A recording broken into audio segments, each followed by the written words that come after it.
Delhi high court ने farmer CM Arvind Kejriwal को मिली हुई रिलीफ पर स्टे लगा दिया है। क्या इसका मतलब है कि अरविंद केजरीवाल दोबारा जेल जाते हुए दिख सकते हैं? अब ये सवाल आज पूरे पॉलिटिकल और लीगल दुनिया में घूम रहा है।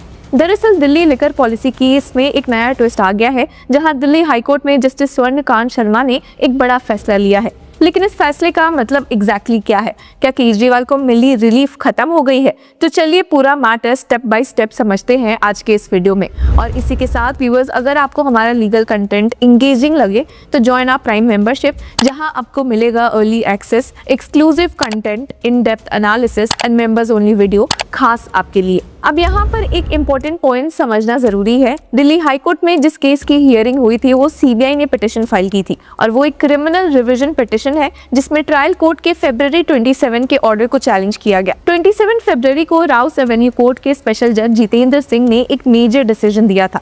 कोर्ट ने दिल्ली एक्साइज पॉलिसी केस में चार्जशीट किए गए सभी 23 अक्यूज्ड को डिस्चार्ज कर दिया था। इनमें अरविंद केजरीवाल और मनीष सिसोदिया जैसे प्रोमिनेंट पॉलिटिकल लीडर्स भी शामिल थे। कोर्ट का कहना था कि प्रोसिक्यूशन का जो केस है वो जुडिशियल स्क्रूटनी को सरवाइव नहीं करता, और इन्वेस्टिगेशन एजेंसी ने कॉन्स्पिरेसी की एक कहानी बनाने की कोशिश की है जो सिर्फ कंजेक्चर्स पर बेस्ड है। अब ट्रायल कोर्ट ने अपने ऑर्डर में इन्वेस्टिगेशन पर भी काफी टफ ऑब्जर्वेशंस किए थे।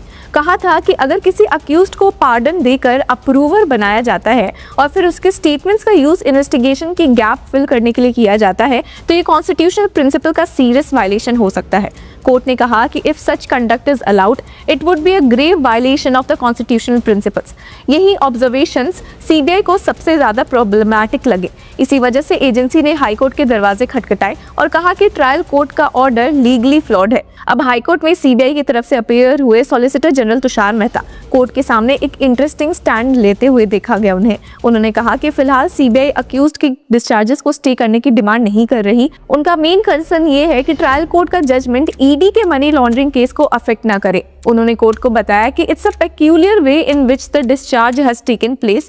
आई understand that the stay of the judgment would mean that the trial takes place. I would not ask for that. मतलब एसजी ने क्लियर किया कि अभी तुरंत ट्रायल स्टार्ट करवाने की डिमांड नहीं है, लेकिन साथ ही कहा कि this is a CBI case based on which the ED case is proceeding. This judgment may not affect that. My leadership may stay the saying that the ED case will not be affected। यानी उनका argument simple था कि अगर trial court का discharge order ऐसे ही रह गया तो ईडी के मनी लॉन्ड्रिंग केस पर भी इम्पैक्ट पड़ सकता है, क्योंकि ईडी का केस लार्जली सीबीआई के इन्वेस्टिगेशन पर ही बेस्ड है। अब इन्हीं आर्ग्यूमेंट्स को ध्यान में रखते हुए दिल्ली हाईकोर्ट की सिंगल जज बेंच, जिसे जस्टिस स्वर्णकांत शर्मा लीड कर रही थी, ने एक इंपॉर्टेंट ऑर्डर पास किया। कोर्ट ने ट्रायल कोर्ट के उन एडवर्स ऑब्जर्वेशंस को स्टे कर दिया जो investigation agency central bureau of investigation और उसके इन्वेस्टिगेटिंग ऑफिसर्स के खिलाफ किए गए थे। कोर्ट ने साथ ही एक और सिग्निफिकेंट डायरेक्शन दिया कि जो मनी लॉन्ड्रिंग केस चल रहा है, जो कि इन्फोर्समेंट डायरेक्टरेट इन्वेस्टिगेट कर रही है अंडर पीएमएलए, उसकी हियरिंग को अभी के लिए पोस्टपोन किया जाए जब तक हाई कोर्ट सीबीआई के रिवीजन पिटिशन को डिसाइड नहीं कर लेती। जज ने क्लियरली कहा कि I will pass an order of stay with regard to whatever remarks and statements are made against the investigating agency and officer. I'll ask the trial court to postpone the hearing of the PMLA case to a date after the hearing before this court। मतलब simple language में समझे तो high court ने अभी के लिए सिर्फ उन रिमार्क्स को रोका है जो सीबीआई के खिलाफ ट्रायल कोर्ट ने दिए थे, और साथ ही ईडी वाले केस को टेम्पररी होल्ड पर रख दिया है।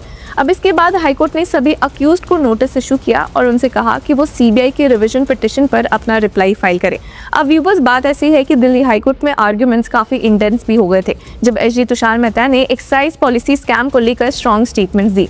उन्होंने कहा कि this is one of the biggest scams in the history of the capital of this nation and in my opinion a national shape. उन्होंने क्लेम किया कि इन्वेस्टिगेशन काफी साइंटिफिक और मेटिकुलस तरीके से की गई है। Scientific investigation was carried out, each and every aspect of conspiracy was established.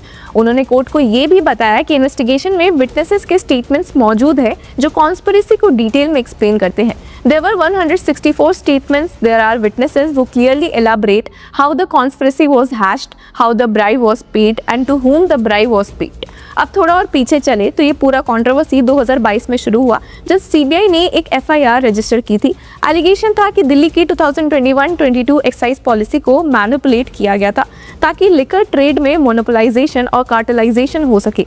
ये FIR VK सक्सेना दिल्ली के LG है उनके कंप्लेन पर रजिस्टर हुई थी। इन्वेस्टिगेशन एजेंसीज का कहना था कि पॉलिसी में जानबूझकर लूप होल्स क्रिएट किए गए थे जिससे कुछ लिकर लाइसेंसीज को अनफेयर एडवांटेज मिल सके। अब CBI ने अपनी इन्वेस्टिगेशन में क्लेम किया कि पॉलिसी बनाने के स्टेज पर ही एक क्रिमिनल कॉन्स्पिरेसी हैच की गई थी जिसमें पॉलिटिकल लीडर्स और कुछ प्राइवेट एंटिटीज इन्वॉल्व थे। इसके बाद एक लॉन्ग चेन ऑफ इवेंट्स शुरू हुए, अरेस्ट हुए, रेड हुए। अपोजिशन लीडर्स ने इस एंटायर प्रोसेस को पॉलिटिकली मोटिवेटेड भी बताया। अरविंद केजरीवाल, मनीष सिसोदिया दोनों ने काफी वक्त जेल में भी स्पेंड किया क्योंकि इनिशियली उन्हें बेल नहीं मिली थी। राउज एवेन्यू कोर्ट और दिल्ली हाई कोर्ट दोनों ने बेल डिनाई कर दी थी और बाद में relief supreme court of India से मिली जहां से उन्हें बेल ग्रांट हुआ। लेकिन जब ट्रायल कोर्ट ने फरवरी में सभी अक्यूज्ड को डिस्चार्ज कर दिया तो पॉलिटिकल और लीगल सर्कल्स में काफी सरप्राइज हुआ। CBI ने इसी ऑर्डर को चैलेंज किया है और अब मैटर हाई कोर्ट के सामने है और हाई कोर्ट में जी तुषार मेहता ने एक के बाद एक स्ट्रॉन्ग आर्ग्यूमेंट्स रखे हैं। कहा कि ट्रायल कोर्ट का डिस्चार्ज ऑर्डर प्रैक्टिकली एक्विटल जैसा है कि this is an order of acquittal without trial, it is as bad as that. It may sound like an overstatement but it is an understatement.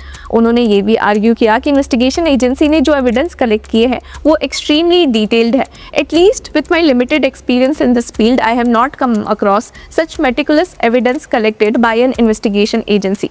अब सवाल ये उठता है कि हाईकोर्ट के आज के ऑर्डर का प्रैक्टिकल इम्पैक्ट क्या है। सबसे इंपॉर्टेंट बात यह है कि अरविंद केजरीवाल और मनीष सिसोदिया का डिस्चार्ज अभी भी टेक्निकली इन फोर्स है। हाईकोर्ट ने उनके डिस्चार्ज को स्टे नहीं किया है। जो स्टे दिया गया है वो सिर्फ ट्रायल कोर्ट के उन रिमार्क्स पर है जो CBI और इन्वेस्टिगेटिंग ऑफिसर के खिलाफ थी। साथ ही ED के मनी लॉन्ड्रिंग केस को टेम्पररी पोस्टपोन कर दिया गया है जब तक हाईकोर्ट CBI के रिवीजन पिटिशन को डिसाइड नहीं कर लेती। यानी अभी के लिए अरविंद केजरीवाल या मनीष सिसोदिया के जेल जाने का कोई इमीडिएट सिनेरियो नहीं बनता, लेकिन लीगल बैटल खत्म नहीं हुई है। हाईकोर्ट अब CBI की पिटिशन पर डिटेल्ड हियरिंग करेगा और डिसाइड करेगा कि ट्रायल कोर्ट का डिस्चार्ज ऑर्डर सही था या नहीं।